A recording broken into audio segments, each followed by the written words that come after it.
I want you to go out of your way to see this segment, and we'll find a clip of this and push it out on social because we see in July of '06 the former members of Team Canada come out because we're going to disband Team Canada, and we're going to see Scott Demore just absolutely go off on Eric Young about you're fired, it's over, your career in TNA is over. The crowd is so far behind Eric Young, they're Oh, chanting, "We will save you."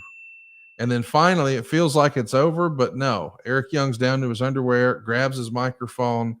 He asks the fans if they want him to see fired. They're screaming no. He leads a "Don't fire Eric" chant. He jumps into the crowd. He celebrates them.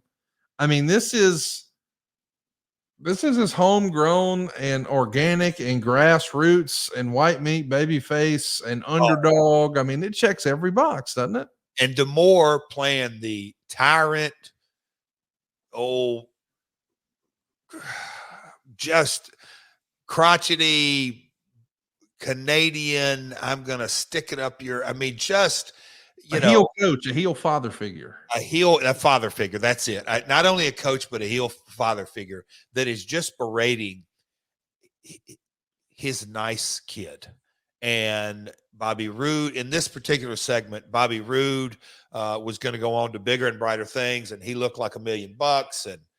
And so one by one, and it just, the coach knew that Team Canada was falling apart and he was over, and they were going to put the whole team to bed. And here is this son of a gun who's the cause of it all, because they put all of it on him. He's the reason that Team Canada fell apart, and it naturally kind of fell into place. And there was a photo that was just that Silva just put up of Eric with his head down and getting emotional. And I can remember the segment that I was doing it live, but obviously when we got it in post, I'm like, man, get the close-ups, because Eric, he looked like literally that, not a teenage boy, like an adolescent. I mean, like a kid, like 10, 11, 12 years old, that he's getting berated and he's trying so hard not to cry. It's one of those deals that he's not going to cry because he's a tough guy. And man, the people just got so consumed and got behind Eric. It really, and we're going to get into a lot of fun on the superhero days, but the people that they look, Cornette and the story and all this was, set up again in an organic manner. I'm going to fire somebody. Never mentioned Eric Young, but Eric's paranoia, and that was a part of his personality. He was paranoid Eric, and later we had him taking nerve pills that calmed him down. Anyway, I had so much fun. We had some fun times around here at the lake house. I mean, here on the lake too, Conrad, that we won't get into today. But man, I've had a lot of fun with that guy on and off camera. Something I wanted to ask you, Jeff, and I know we're going to get off track a little bit here, and I know we're celebrating how talented and how successful Eric Young was at every role you gave him. But I'm almost wondering, at times, is that both a blessing and a curse when you can get anything over?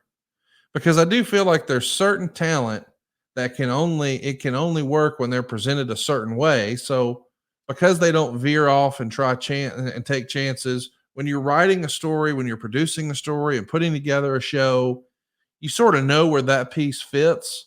But when you've got a guy who can make anything work, he becomes a utility player. And maybe as a result, his career doesn't really reach the heights as someone who is just singularly focused. And I don't know that that's necessarily fair, but I do wonder, with the benefit of hindsight, because we're about to talk about Eric Young doing a bikini contest and he crushed it and it was hilarious.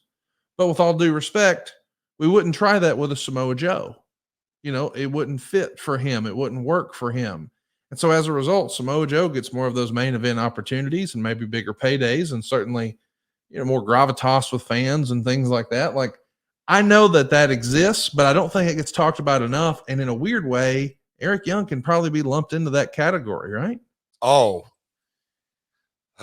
boy, story time. Let me give you a little story that the first time this was rolled out to me, and I just kind of went, oh, yep, I can see that. So Doug Gilbert, brothers here from Tennessee, their father was named Tommy Gilbert. He was a longtime tag team partner of my grandfather, Eddie Marlin. But my dad, I can't tell you how many road trips that I took with my dad and this type of conversation.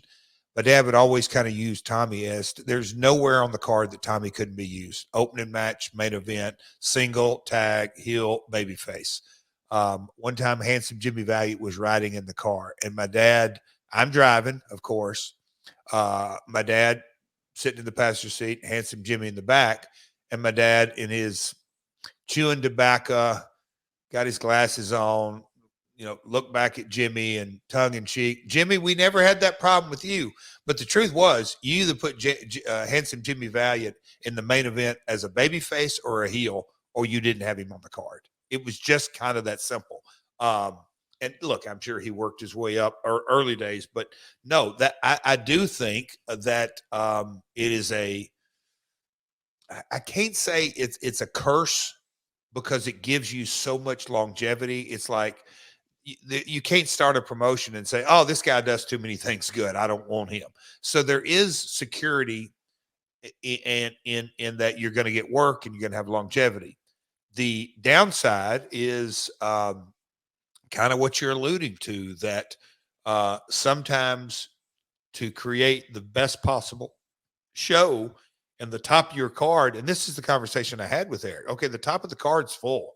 Um, I would rather use Eric Young than have him sit at home, and that's kind of where in the old territory days you would just move on. If a guy's moving down, especially a top heel that come in and gets win, works his way to the top main event. Once he gets beat by the top babyface, he can hang around and move back down the card and end up kind of floundering, or it's time to switch territories. But that luxury isn't around today. But that's the reality. You can be so multidimensional that there are times when you're going to get used and probably should be used higher on the card, but there's just not a slot on the card if we're playing that, bunny ball, the baseball analogy. But no, that is Eric in a lot of ways. But on the other hand, to me, and we're going to kind of get there, when you look at the build of Eric Young in TNA, I think me and Dutch have had this conversation after all of this. There was a couple of different guys. When you kind of look at Eric from Team Canada, the tag team, now we're kind of going through the Paranoid, Fire Eric.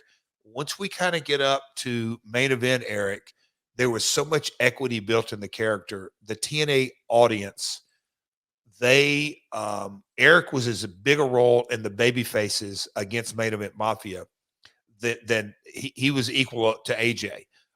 We didn't get to run the course because of all the nonsense, but we're going to get there in this episode.